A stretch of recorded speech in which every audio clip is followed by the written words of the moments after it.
What's going on, everybody? This is the First and Frame Rate Show. I am VF Baller. Over here, we talk about Georgia Southern and Atlanta Falcons football. We're going to mix it up a little bit today. For the most part, this is going to be a show that should have been done on Monday and today. But obviously, you know what happened this past weekend. You kind of know what happened. So I had to address my thoughts on the media and what they were doing or lack thereof. And so we kind of got past that. So I'm kind of bringing some more topics from, Monday to the forefront. Well, the ones I want to do on Monday to the forefront. So if this is your first time here, welcome to the First and Frame Rate Show. I am VF Ball. Over here, we talk about Georgia Southern football and Atlanta Falcons football. But today we're going to mix that up. And if you are interested in listening to more of this or other ways of listening, I am on YouTube and Rumble. If you want to have just audio, I am on Anchor, Spotify, Stitcher, Apple, and Google Podcasts. So hopefully you guys will find other ways to subscribe or, share this content on different platforms, because it's cool to do so, because you never know, one of these platforms may go down and you can listen to them on other areas. So also, if you want to contribute, the links are down in the description. If you really like the content, that does help this, not only the channels, but the podcast grow in general. So hopefully you guys will check all the avenues out and help me expand this program. All right, let's get into this. Before I want to talk about, football stuff, because we're going to get into the football stuff when it gets to the Falcons. I'm going to go outside of my element and talk about something I don't know much about, because I don't follow it. And I do apologize for not following it, because I did not realize how successful things have been for Georgia Southern Cheerleaders. Now, I know that's not in the title, but I want to give them their due. I want to give them their praise, because they won the National Cheerleaders Association National Championship for 2022, and they've been back-to-back champions. Now, I did not know this. All this time I sit here and I follow Georgia Southern stuff. I mean, I don't talk about it much on here, but I talk about pretty much, I don't talk about it, but I know pretty much about their athletics from a distance. If it's, I know a little bit about baseball and the basketball, the rifle team, the golf team. Shout out to the golf team. They won the Sun Belt Conference. The tennis team is doing well. Soccer. I follow it from a distance, but as far as this show goes, I don't really talk about it. And I want to give these girls their props. They did a phenomenal job of winning another national championship, back-to-back titles. And I didn't know this. This is their 8th overall since 2008. So in the past, 12, 14 years, they've won 8. I don't that's incredible. I mean, we're talking about pretty much a dynasty. And Georgia Southern is known for national championships, and I don't care really, where it comes from. Like I said, it could be from the cheerleaders all the way down to, I don't care what debate team. I don't even know if they even do that, but whatever competition we have, I want to be the national champion in all of it. And I mean all of it, and it's just phenomenal. So incredible achievement for these girls. I mean, like I said, it's the 7th national championship for the all-girl team and 8th overall since 2008. That is just straight awesome. Georgia Southern, they also claimed the national championship in the co-ed division in 2017. I mean, these girls are just phenomenal. So I just wanted to put that out there. Congratulations to the all-girls national championship team for cheerleading. It's just great. Good to see. Also, I want to talk about Georgia Southern baseball real quick. So that's one of the topics. Let's go ahead and get into that. Georgia Southern baseball, the men's baseball just got finished beating up on the Texas State Bobcats. They're number 11. They're number 10. They were number 10 in the country at the time. Beat them and won 2 out of 3 in the series. Very, very good. Very, very good and very solid wins for Georgia Southern. Unfortunately, they're not ranked because of this, but I will say they are 20-11. That's actually pretty good. 8-4 in the conference, and I don't know the entire conference schedule, but I think they're like 1 or 2, and they're like 1 or 2 in the Sun Belt. So I mean, these guys are doing pretty good as well. I mean, shout out to these guys at Georgia Southern. I mean, the baseball team has always been pretty decent. Always been a pretty solid team, but for them to pull that off is actually pretty great. I mean, we got a handful of wins over Georgia, because I mean we beat up on number 20 Georgia at one time. We split a series against them, and we were doing pretty good against them throughout the season. Well, last year we were, it's just a really good thing just to have solid athletics overall. It's not just basketball, or basketball's kind of falling off a little bit, but they should be able to bounce back. But football and and all the other sports, it's good to have solid teams across the board. So I really like to see all of that. So hopefully, that will continue. And I would be remiss if I wouldn't talk about and I would be remiss if I wouldn't talk about Georgia State. I'm sorry, not Georgia State. We play them in baseball later on this week. But I wouldn't be remiss if I talk about Texas State social media. I mean, they just started blocking everybody. It was ridiculous. It was actually hilarious. And I mean, I just wanted to chime in and I said, look, these sore losers are having a meltdown because they can't take an L properly. Hell, they blocked me too. So I'm like, all right, whatever. I'm not really tripping on it or whatever, but I just thought it was funny. And they need to do better. I mean, that's kind of pathetic that they're blocking people because they lost a game, and it's not. I mean, it's all fun and games at the end of the day. Nobody's sitting here taking it too serious. It's just a game, and when you get to that point, you feel like you have to block people for stuff like calling you guys out for being arrogant, and you end up losing the series at that. I mean, you got to take it on the chin. You got to take it in stride and be like, all right, we lost that one, and we'll be back in another time. So I'm really interested to see, what happens with Texas State. I'm actually interested to see if, Georgia Southern can go ahead and we have to play Presbyterian next. Then we go a 3-game series with Georgia State. That's going to be good. That's going to be pretty good. And they play in Statesboro, so that's pretty dope. Probably have to watch that. Like I said, this is one thing I haven't been doing. I haven't been following the baseball team like I should. I mean, the guys in the Discord has been doing a really good job of keeping us up to date, which I highly recommend you follow us on come through the Discord and chat with us. But they've been doing a pretty good job of showing or letting people know what's going on the in the baseball side of things. And I think that we need to start doing that. Now, we as in, people who are not watching. I think we should be able to do that because it's pretty cool to see a team actually doing good and doing they need all the support when they're doing a really good job. So we're gonna see how that plays out. I'll probably watch some this weekend. So that's gonna be pretty interesting to see. All right, before I get over to the Atlanta Falcons stuff, I want to talk about Adam Schefter real quick. I didn't really address him yesterday when I talked about the whole, Dwayne Haskins situation, and rest in peace to Dwayne Haskins.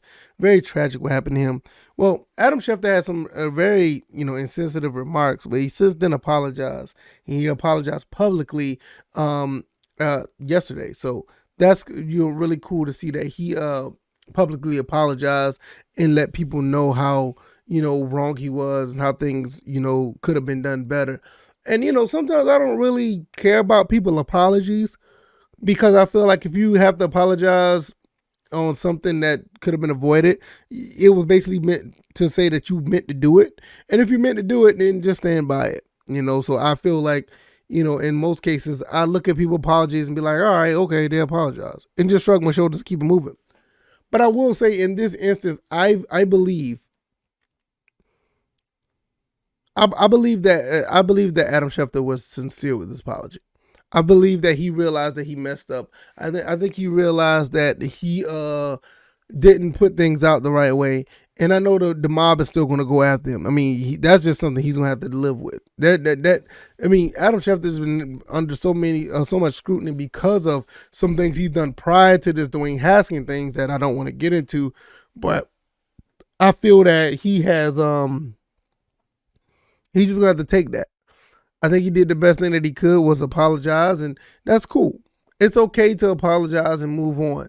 I think he did the right thing in this instance because the way that it sounded, even though it sounded like he wrote it all on a piece of paper, I think he learned his lesson on this one. I think he'll be really hesitant to go and do something of this nature again. Now, do I sit here and say that all is forgiven and don't go after him. I mean, do what you want to do. Me personally, I don't follow him on Twitter. I don't know anything about that, his ways. I just hear about him. But I feel like with the situation, you tweeting what you tweeted and you come back and apologize and you gave him a real send off, give Dwayne Haskins a real send off. I can't do nothing but say, okay, from what I hear, it sounds like it's sincere. If it is, it's cool. If it's not, I'm going to still do what I do. So, but I think at the end of the day, I think this is a lesson learned for everybody. Anybody in the media, small, big, or indifferent, as far as being in the media. If you're big time, that's cool. If you're not, we all learn something. That it's not okay to be first. It's not all the time. I think the whole thing about being first is starting to fall back a little bit. I think more people are starting to understand that. I think a lot of people starting to understand that it is okay to be right and wait 5 or 10 minutes and be right instead of just trying to be 5 seconds ahead of everybody and be first and have a disaster like this. So hopefully that he learned from it. I hope other people has as well. And we'll see how things play out. Football season is right around the corner. He's going to be tweeting and talk about stuff sooner or later. Maybe he'll be a little bit hesitant. Now, before I get out of here, I want to talk about this. Atlanta Falcons BPA seems real. So, BPA means best player available. I think this is becoming to be a reality at this point. There's been some edge rushers that have been meeting with Atlanta. I think this is like the third or fourth quarterback that's been meeting with Atlanta. There's nothing set in stone that's going to happen at number 8 or probably the first 3 picks. The first 3 picks, the 43 and 58th pick. I don't think nobody knows what's going to happen with those picks, and that's a good thing. People are speculating. I think there are some people up to mock draft number 10, and I'm like, Jesus Christ. How many times do you think these teams are going to change their mind? The fact that they're changing their mind is just the fact that nobody knows. And I think that's a really cool enigma. Now, we can all give our opinions about who we think they should pick up, but at the same time, I think the mystery of it all actually is pretty cool. I like to have the mystery of it and be surprised or with the good pick or surprised with the head scratcher. And I think that's something that we all should be able to appreciate. Because, it's not okay about, I ain't gonna say it's not okay to be right, because you want to be right, especially in your thought process. You want to be right, but when it comes to like another team picking another player, being right is cool, but I think it does take away from the mystery of it. And I think that's one thing that we are all kind of missing out on when it comes to the draft nowadays, because you don't know really who's gonna go at what spot. Most of the time you may know who's going to be going number 1 or number 2, maybe in some cases even number 3. But really, to be honest, it just feels better when we don't know. In my opinion, I feel like it's much better that we don't know, because I think now Sam Howell's supposed to be visiting the Falcons really soon. I think it's really interesting to see who's all is coming to visit, official or unofficial, because it's just I ain't gonna say it's all over the place, but you just don't know, because now they got Sam Howard to meet, and they had a couple of other guys that's supposed to be meeting. I think they're up to like the second or third quarterback, and they're and most of the other players that are coming in to meet like edge rushers, so that's gonna be really cool to see what happens there. I'm really interested in that, because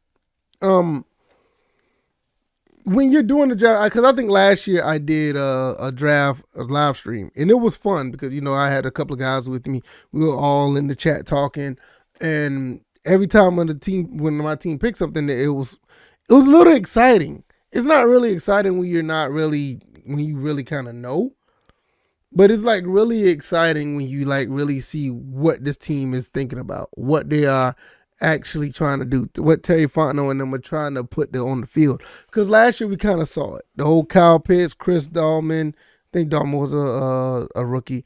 I can't remember. Richie Grant, Tyquan Gardner. You want to see those guys like that continue to push, and it's always a good thing.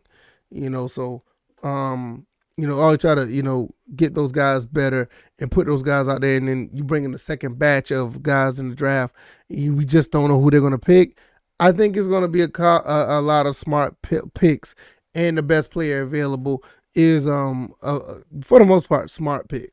You just don't want to duplicate the, as far as the position, obviously. But I think that, with Terry Fontenot and them, what they've done in year one with him and Arthur Smith together, I think they're going to be okay. But, I just, the more people that comes to Flowery Branch, the more people who come to the Falcons organization to interview, it seems like the best player available situation is going to be, something to behold. And I think it's something that we may need to, face the fact on, because I know a lot of people in Discord want edge rush, some people want other positions. It's just something where it calls for good discussion when it's healthy. But when you don't know and you have some people stuck in their ways, they must pick this player, it's not as fun and it's not as exciting. So I'm liking what I see from the Falcons with all these guys are moving in the interview and have a scheduled situation where they get to sit and talk, or they get to figure out what the facility look like, what Terry Fontenot, what Arthur Smith are trying to do, and it may intrigue them to want to come to Atlanta if they're drafted by Atlanta. So that's going to be really interesting to see. That's going to wrap it up for me. If you like this content, the like button, share this content wherever you are. Share it and let everybody know what we're doing over here. Once again, I'm on YouTube, Rumble, Anchor, Stitcher, Spotify, Apple, and Google. So you can click any of the links down there to try to subscribe to any of those areas where the audio, or the visual is on display. Also, if you want to donate, you can click the links down below as well. Help contribute, and it helps the podcast grow. It really does. All right, a little bit shorter than usual, but I think I got my point across overall. Shout out to, once again, to the Lady Cheerleaders of Georgia Southern national title. Shout out to the baseball team of Georgia Southern being number 10 Texas State. Not once, but twice, and took advantage of the series between the two. And we're going to continue to watch what the Falcons do. All right, y'all. I hope you guys are having a fantastic Tuesday. You guys be easy. You guys be blessed. Peace.